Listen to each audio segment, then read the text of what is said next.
السلام علیکم. تو آپ کی ناک کے اندر موجود ایک سیل جو ذمہ دار ہے بریانی کی خوشبو سونگھنے کے، اس کو کون سی چیز مختلف بناتی ہے اس سیل سے جو شاید آپ کے پیٹ کے اندر موجود ہے، جو ذمہ دار ہے اسی بریانی کے غذائی اجزاء کو جذب کرنے کے لیے؟ ان کا ڈی این اے بالکل ایک جیسا ہی ہوتا ہے، تو جو اختلافات ہیں وہ صرف اس چیز پر اکیلے منحصر نہیں ہو سکتے جو اب اصل میں پایا جاتا ہے اس ڈی این اے کے ایکسپریشن میں. کون سی جینز ہیں ایکٹیولی ٹرانسکرائبڈ اور کون سی نہیں، اور کئی مختلف طریقے ہیں جن سے جین ریگولیشن کی جاتی ہے ٹرانسکرپشن کے لیول پر، اور آج ہم کچھ ان میں سے اہم طریقوں کے بارے میں بات کریں گے. تو یہاں بناتے ہیں ایک ہائپوتھیٹیکل جین، اور اس جین کے ساتھ ایسوسیٹڈ ہے یا جڑے ہوئے ہیں ایک سیکوینس اپ اسٹریم جو اینٹی سینس اسٹرینڈ کے 3 پرائم ریجن کی طرف جاتی ہے،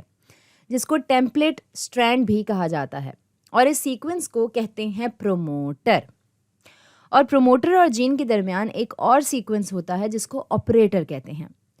آپریٹر وہ سیکوینس ہے ڈی این اے کا جس سے ٹرانسکرپشن فیکٹر پروٹین جڑتا ہے، اور پروموٹر وہ سیکوینس ہے ڈی این اے کا جس سے آر این اے پولیمریز جڑتا ہے ٹرانسکرپشن شروع کرنے کے لیے. اب سب سے پہلے پروکیریوٹس میں ہمارے پاس ہے جنرل ٹرانسکرپشن فیکٹرز. یہ پروٹینز کی وہ کلاس ہے جو ڈی این اے کے کچھ مخصوص جگہوں سے جڑتے ہیں ٹرانسکرپشن کو ایکٹیویٹ کرنے کے لیے. جنرل ٹرانسکرپشن فیکٹرز کے ساتھ آر این اے پولیمریز اور ایک اور پروٹین کمپلیکس جس کو میڈیٹر ملٹیپل پروٹین کمپلیکس کہتے ہیں، یہ مل کر بناتے ہیں بیسک ٹرانسکرپشنل اپیریٹس. اور یہ چیز آر این اے پولیمریز کو بالکل شروع میں رکھتی ہے ایک پروٹین کوڈنگ سیکوینس کے یا ایک جین کے، اور پھر اس کے بعد پولیمریز کو رہا کرتا ہے میسنجر آر این اے کو ٹرانسکرائب کرنے کے لیے اس ڈی این اے ٹیمپلیٹ سے. اب ایک اور قسم کا D N A binding protein ہے جس کو ایکٹیویٹرز کہتے ہیں، اور یہ آر این اے پولیمریز اور ایک مخصوص پروموٹر کے درمیان انٹریکشن کو بہتر کر دیتے ہیں، اور ایکٹیویٹرز ایسا کر سکتے ہیں آر این اے پولیمریز کی اٹریکشن کو بڑھا کر پروموٹرز کے لیے، اور یہ ایسا کرتے ہیں آر این اے پولیمریز کے سب یونٹ سے انٹریکشن کے ذریعے. یا دوسرا طریقہ ہوتا ہے ڈی این اے کے اسٹرکچر کو تبدیل کر کے. اب ایکٹیویٹر کی ایک مثال ہے کیٹابولائٹ ایکٹیویٹر پروٹین یا کیپ، اور یہ پروٹین ایکٹیویٹ کرتا ہے ٹرانسکرپشن ای کولائی میں موجود لیک اوپرون کی. اب لیک اوپرون اور ای کولائی کی صورت میں سی ایمپ بنتا ہے گلوکوز اسٹارویشن کے مرحلے کے دوران، اور یہ سی ایمپ اصل میں جڑتا ہے کیٹابولائٹ ایکٹیویٹر سے، جس کی وجہ سے ہوتی ہے کانفرمیشنل تبدیلی جو اجازت دیتا ہے کیپ پروٹین کو ایک ڈی این اے سائٹ سے جڑنے کی جو بالکل پروموٹر کے سامنے ہوتی ہے. اور پھر یہ ایکٹیویٹر، یہ کیپ کرتا ہے ایک براہ راست پروٹین سے پروٹین انٹریکشن اس آر این اے پولیمریز کے ساتھ جو ریکروٹ کرتا ہے اس آر این اے پولیمریز کو پروموٹر کی طرف سے. اب انہینسرز جو ہیں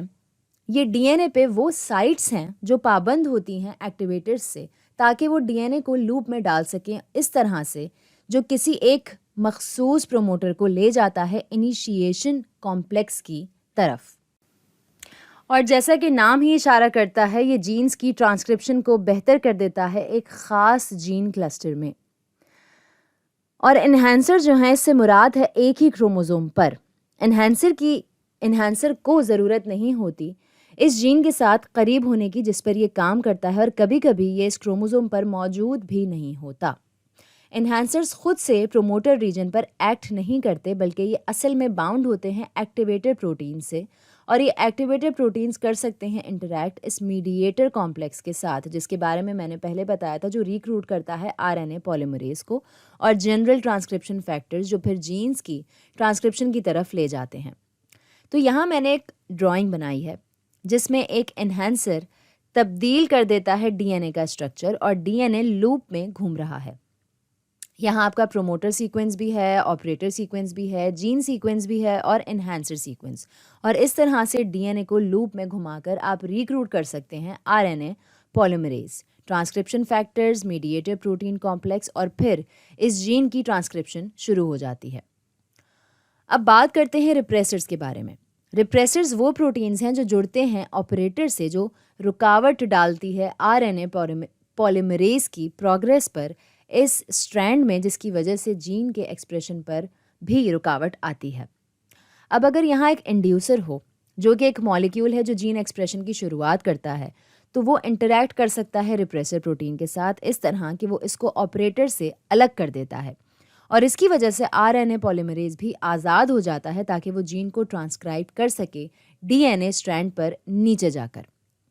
اب سائلنسرز جو ہیں یہ وہ ریجنز ہیں ڈی این اے کے جو باؤنڈ ہوتے ہیں ریپریسر پروٹین سے تاکہ وہ جین ایکسپریشن کو خاموش کروا سکیں، اور یہ میکینزم بہت ملتا جلتا ہے انہینسر سیکوینسز سے، اور اسی طرح سائلنسرز بھی واقع ہو سکتے ہیں اپ اسٹریم یا ڈاؤن اسٹریم کئی بیسز دور جین کے اصل پروموٹر سے،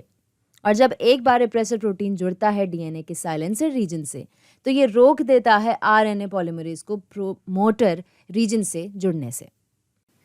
ٹھیک ہے، اب کچھ باتیں کرتے ہیں ان اختلافات کی جو پرو کیریوٹس اور یو کیریوٹس کے درمیان ہوتی ہیں جب ہم بات کرتے ہیں ٹرانسکرپشنل ریگولیشن کے بارے میں۔